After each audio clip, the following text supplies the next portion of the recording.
Thank you very much. It's now time for discussion, question, answer period. So if people would feel free to line up on either side. And I ask you as before to try to keep your questions short, and we'll try to keep the answers short too. And please say to whom your question is addressed. Thank you. Sir. Yeah. Hello. Are you hearing that? Yes, it was off. Okay, good. I'd like to especially thank Stephen Post for his presentation. We from India particularly would resonate a lot with many of your things. Two quick points. One is that many of us have been influenced, brought up in the tradition of Swami Vivekananda, who had formed the largest charitable organization in India, serving over 100 million people in its 118. He would have said he said in a letter that they only live who live for others. The rest are more dead than alive. So he would have put it very strongly.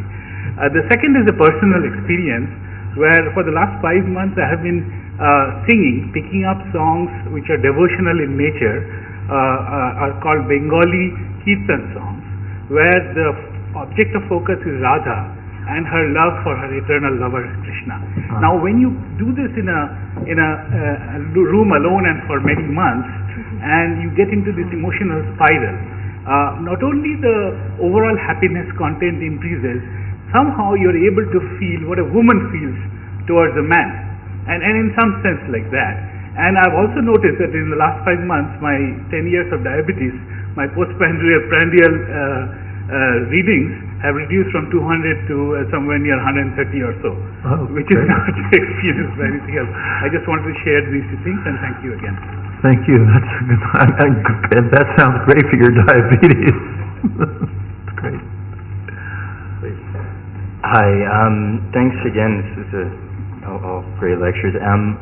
I guess I meant I should have said please introduce yourself to each person. Sure. I'm Isaac Steinberg. I'm from New York, a student in philosophy. I guess just for all the panelists, I was interested in I guess first of all, if you think we'll ever be able to kind of actually connect the dots, be it in to the scientific method or through reworking of the scientific method. Some sort of science of consciousness where we could find the link between the mind and the brain, and if you do think that will eventually be possible, what would it look like to kind of directly interface with the mind, and how, I guess, and also back to Husserl and phenomenology, what would that look like in terms of how we would illustrate a new kind of world, would people modulate their qualia experience, or more of just open-ended, if you could paint a picture of what you think that would look like in the future. You go ahead, Shel, and then Victoria, do you want?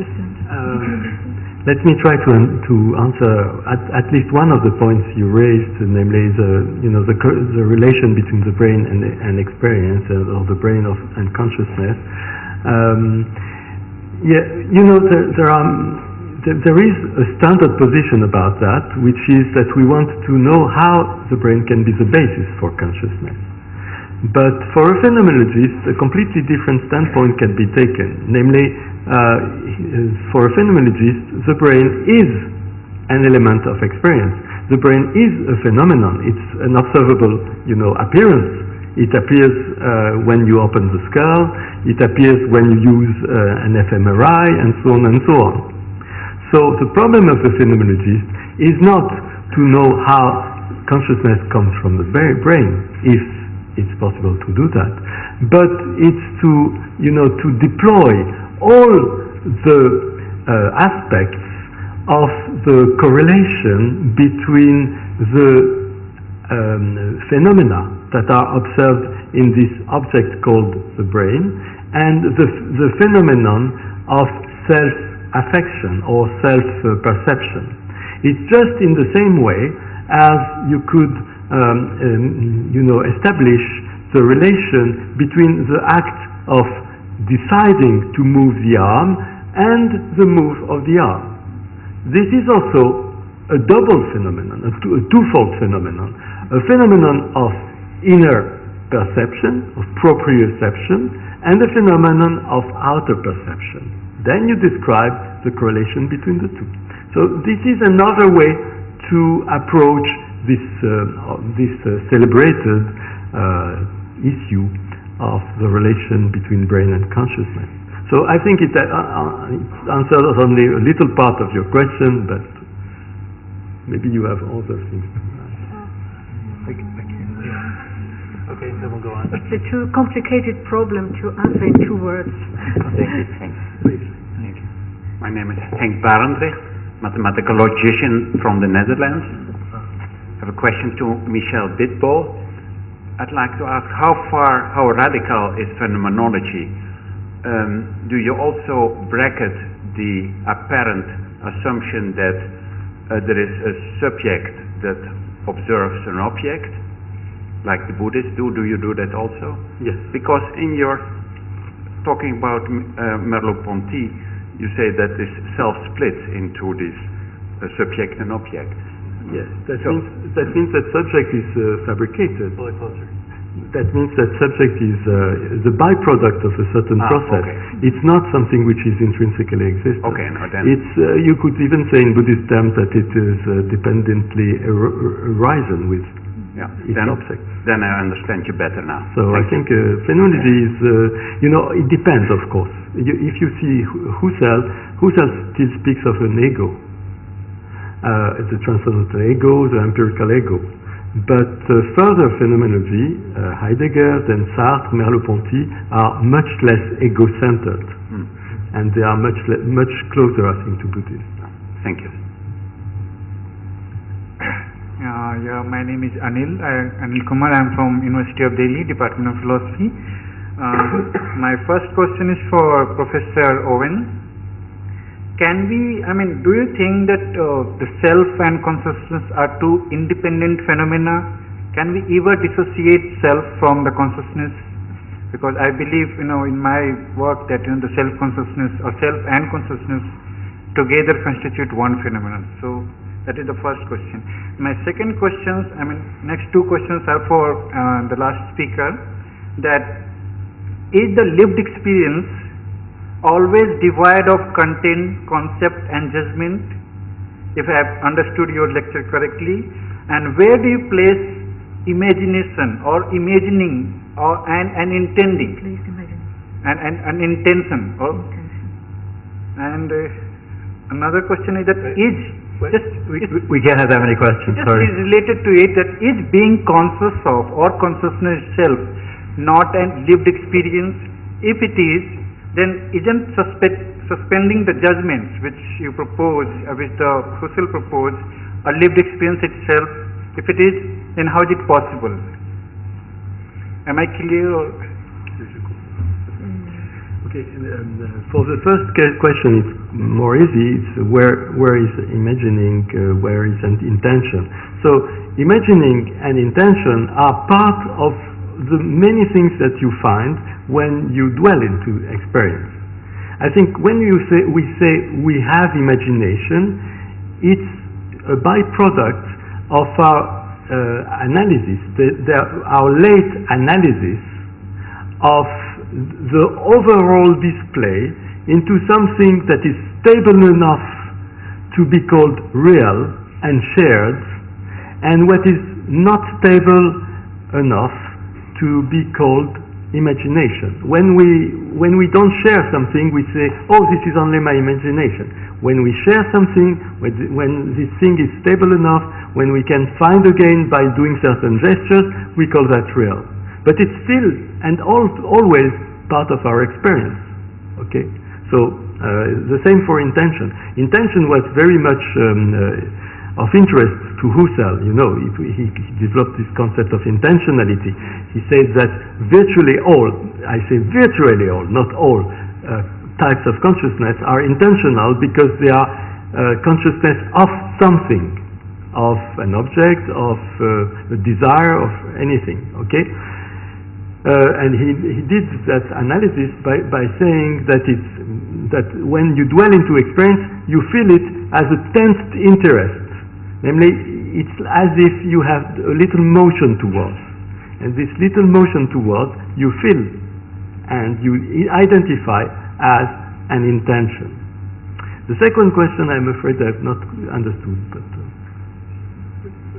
Since I'm the chair, I'll talk to you afterwards about the question to me, since I shouldn't be answering questions about a previous talk.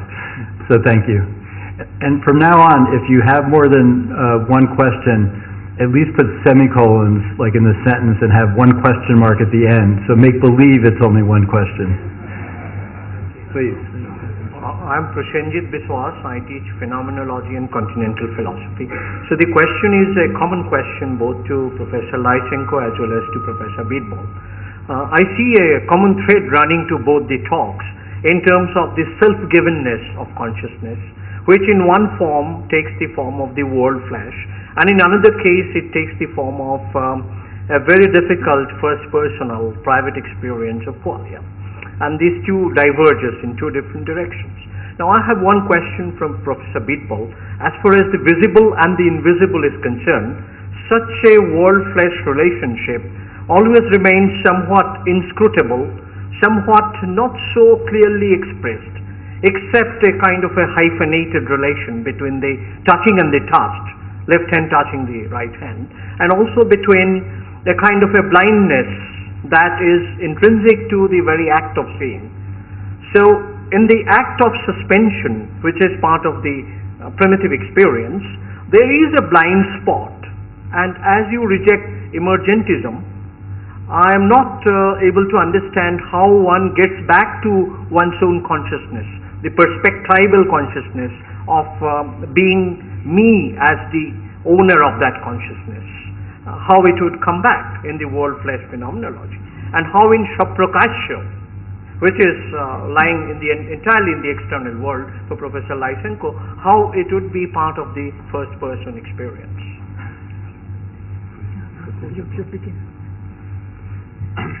So I think the essential point of your question is how the self can come back out of this world-flesh phenomenology. I think the self can come back, as a systematic pointing out of the elements that are in relation with the objects of intentional directedness. If we draw all the arrows of intentional directedness, we find an origin. This origin was called by Husserl a transcendental ego. But Galen-Strawson will differ with it, and he would say that you can't return to the origin because it's underived. The origin is not a derivable. Nobody says that you are at the origin. You are just displaying what is manifest. And what is manifest is the self-affection of the flesh. Now, from that point on, you can show all the structures of this self-affection that crystallize into the directedness towards an object. The opposite pole to this directedness is the transcendental ego, and any historical element or social element that is connected to that is what you could call the empirical ego. So I think this is the basic procedure by which you recover the subject. But of course, the basis is not, a subject. It's lived. It's just the lived facts of self-affection, which is neutral, which is not personal. To return, to answer to your question in the Buddhist terms, I would like to refer to the very important Buddhist concept of two levels of understanding or two levels of reality.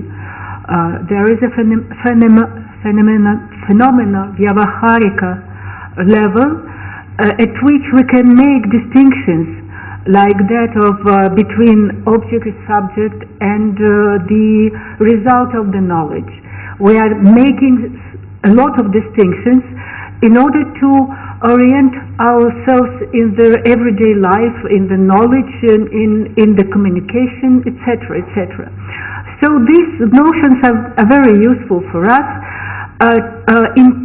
in our first step of to understand the world. When we proceed along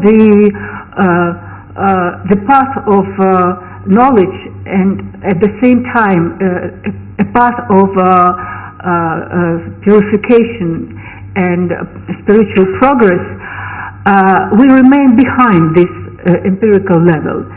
So at the Paramartha level, that means the level of the ultimate truth, there are no distinctions, no subject, no object.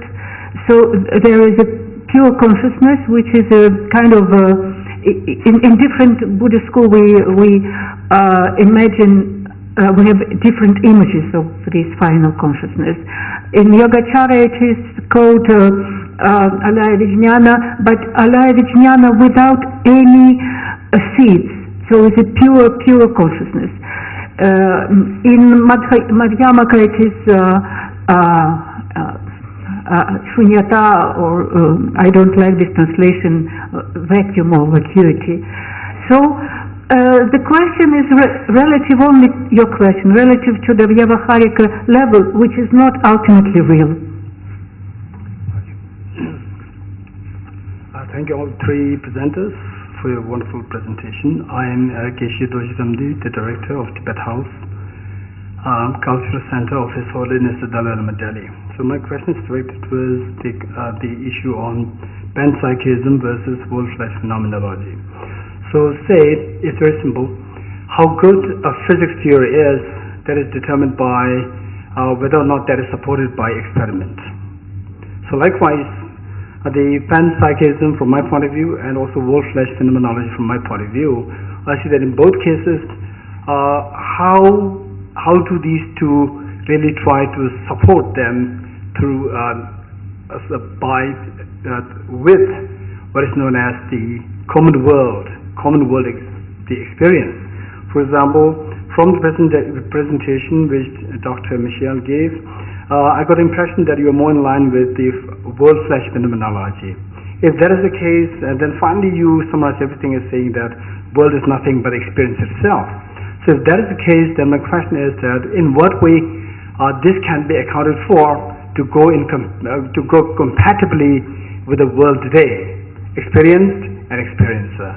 So without that being in line with the compatibility with the world, then how profound is this philosophy, how good is the philosophy, what is your point? Thank you. Okay, thank you. Thank you very much. You know, the point, of course, that I didn't develop is all the details of what is called in phenomenology and also in Kantian philosophy the constitution of objectivity. Namely, how do we fabricate a region of experience that can be taken as if it were objective, stable, and so on. And precisely, you know, this process uses the so-called laws of the understanding, which are such that they extract in the overall experience these bits that are reproducible and sufficiently, you know, shared by a community which also shares an experience. So this is, I think, what we call objective entities is the focus, the stable focus of all the possible experiences. Now, this is not just per case, you know. It's something that has been developed by Kant in such a way that you can really derive the physics of Newton. And I myself I've worked on quantum physics, and it's quite interesting to see that part of the structure of quantum physics can be derived out of very elementary presuppositions about the necessity that the tool for calculating probability be stable across the change of types of experiments. So this kind of clause of stability generates a sector of objectivity. Now, what is subtracted from it, what is the remainder of this experience, namely the unstable parts, the stables that vary when I move my head, the parts that vary when I have different moods. These parts, these remaining parts, are called subjective.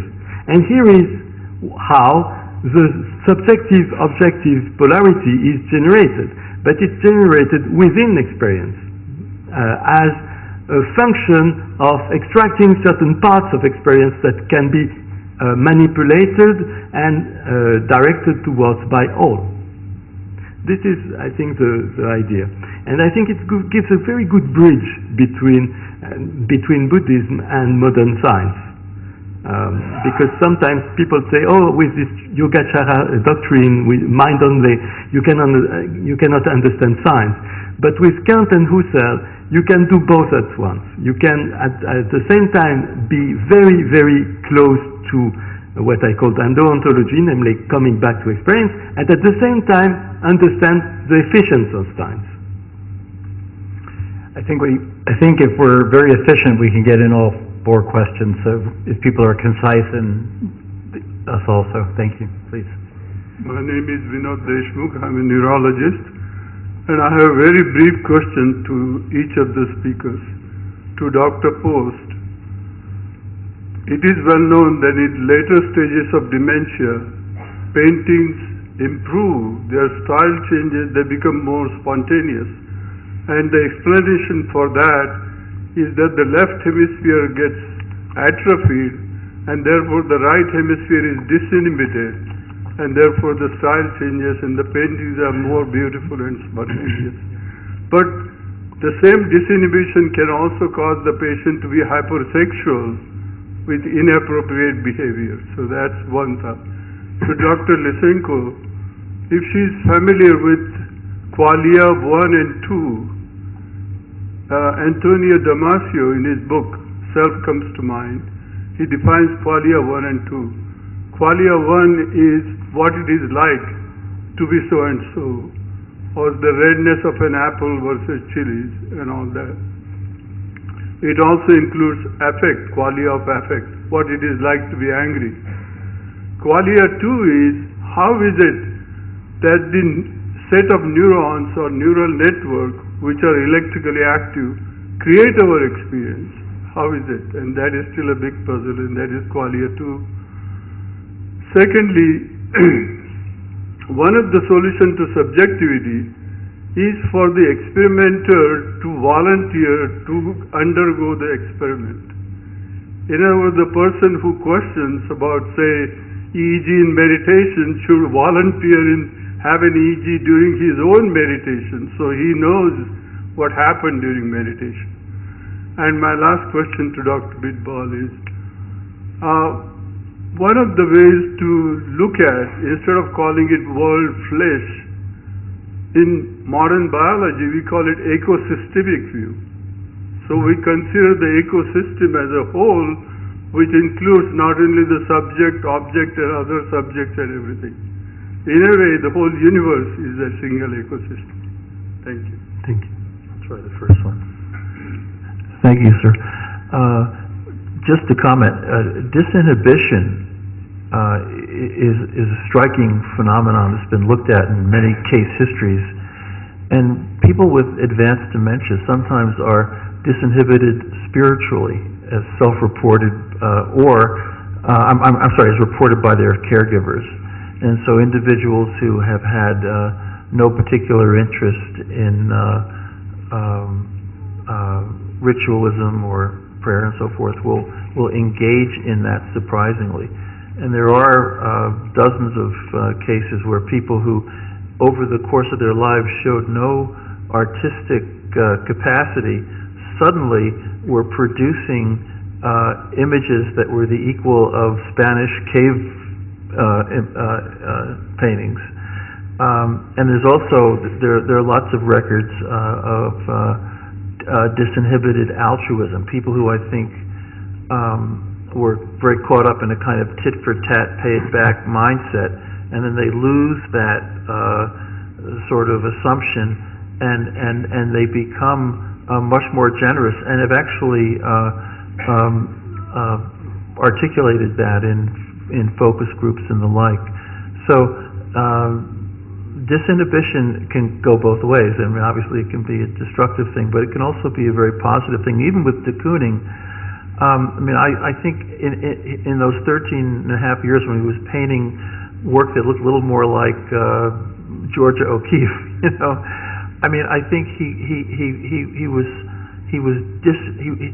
disinhibited in the sense that he was freed up from a lot of these behaviors and assumptions that made his work so intense and so, in some respects, difficult to bear.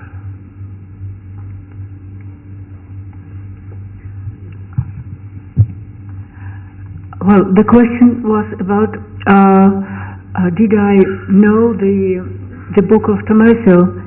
Yes, I know about this book and I read some of his works, but in my paper I only wanted to stress that the subjectivity of qualia. Of course, there are scholars who do not believe in qualia and who are sure that someday we could reproduce qualia as well as all other states of mind. But I think that we can reproduce it, of course, from some objective side. So, for example, we can reproduce colors in waves and neuron chains, etc., etc. But we could never reproduce how it feels like to experience that. This is not reproducible. This is unique. And it coincides in a fantastic manner with the Buddhist concept of Svalakshana. Thank you. So now I answered your last question about an analogy between the ecosystemic view and the world-flesh phenomenology. You're right, but I think the ecosystemic view is a way to understanding our deep connection with the rest of the world, with nature, from an external standpoint. Namely, we describe, the network of interconnectedness between us and the world. Here in Merleau-Ponty, it's rather by living it, we live the connection between us and the world. And there is a beautiful book that I recommend you. It's called The Spell of the Sensuous by David Abram, in which the author describes the way you can really embody the feeling of being, connected with the environment. So it's quite interesting that you can have two standpoints on the same thing, outer and inner. Thank you. I was more optimistic than I should have been that we would get through these all. So, but what we will do is take all three questions and then have the audience respond. So if you could be very concise in your question. So please, here. I'm Dr. Krishnan. I practice organizational behavior. My question is to Dr. Stephen or any other panelist. Right from yesterday, we have been talking on consciousness, cognition, and culture, and it has been more an organic basis and has been more analytical of the individual, in whole.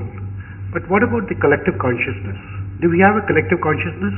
Do we have a collective culture? Do we have a collective, what is known as phenomena, even cognition? How does it impact our social life? Is it impacting it in a very big way today? We have a lot of violence in the society. We have a group like ISIS influencing a majority of the living in the world. We have gone against nature.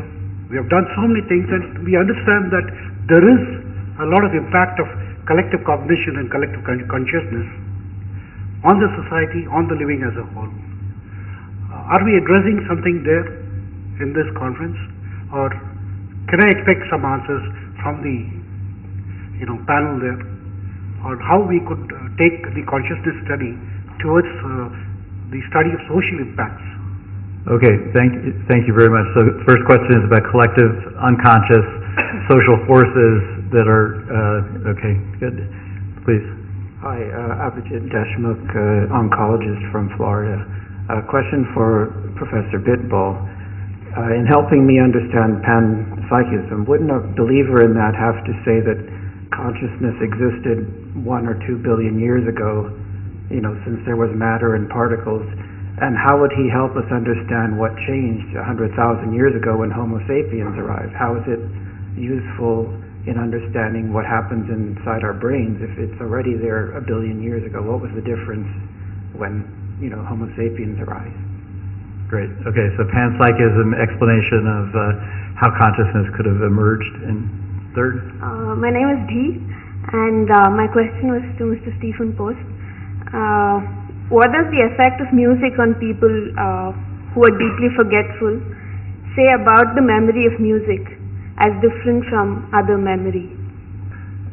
Yeah, it's such a huge question that I hesitate to wade into it.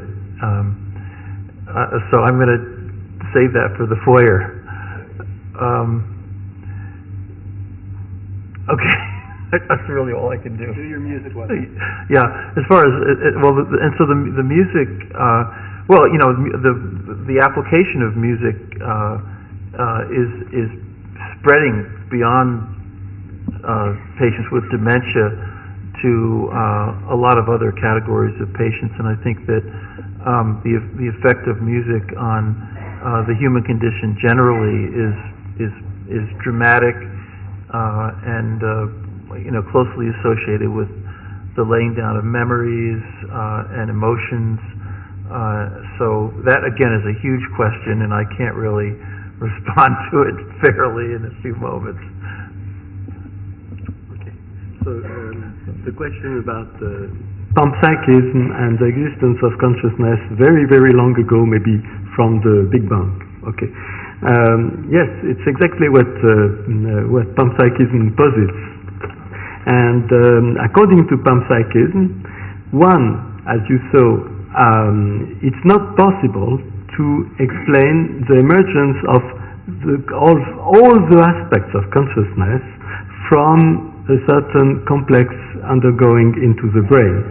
There is something that escapes this explanation, which is qualia, experience, and so on. Therefore, you have to posit that it was present before the emergence of these very complex beings that are animals and human beings.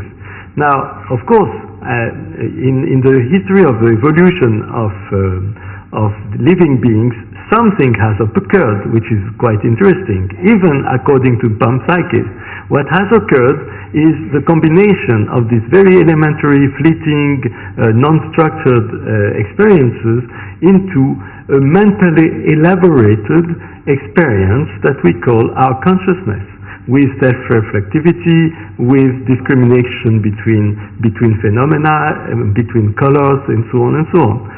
So something has occurred much after the Big Bang, even according to panpsychists. A half a second to do what? Sure.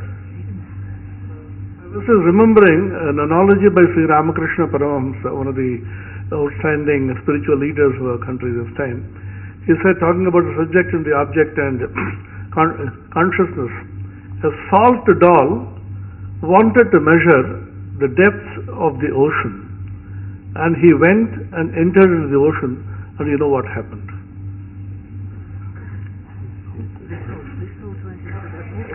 Thank you. So as chair, I'm supposed to say make some closing remarks, and I'll just say this much. I want to thank our speakers for very interesting and diverse talks. Here's just some questions that I think were raised. One is about the adequacy in general of third-person objective science to address the questions about first-personal experience. This has been the real, very, very serious problem for consciousness studies from the very beginning. What I learned a lot about today was different vocabularies for speaking about consciousness and different methods. So we heard about the possibility of Buddhist methods of Abhidhamma Buddhism for taxonomizing conscious mental states, for studying them and providing a certain method. We heard about the vocabulary of contemporary philosophy of mind, and we heard about the phenomenological method. I also thought it was just inspiring all day long, but it also happened again today, to think about the wonderful varieties and types of consciousness from cases, including in the cases of the Alzheimer's patients that we saw about today, because there's a large linkage, at least where I come from, with making decisions about the kind of consciousness one has and moral consideration. And there's an awful lot of chauvinism, I guess I would just put it that way, that you better have a consciousness like I do, a kind of a normal person, in order to deserve moral consideration. And that just seems to be severely problematic for treating people with what we call disabilities of various sorts, diminishments of consciousness. And I think this is an area that we all need to think very carefully and thoughtfully about. And then there's all the richness that alternative ways of being conscious provides us with that we saw all day long today with schizophrenics, with people with autism, and with the deeply forgetful. And on that note, now we all get, I think, about 10 minutes to stretch, and Gregory Nordhoff gets a chance to come up here and give his evening lecture. So thank you very much.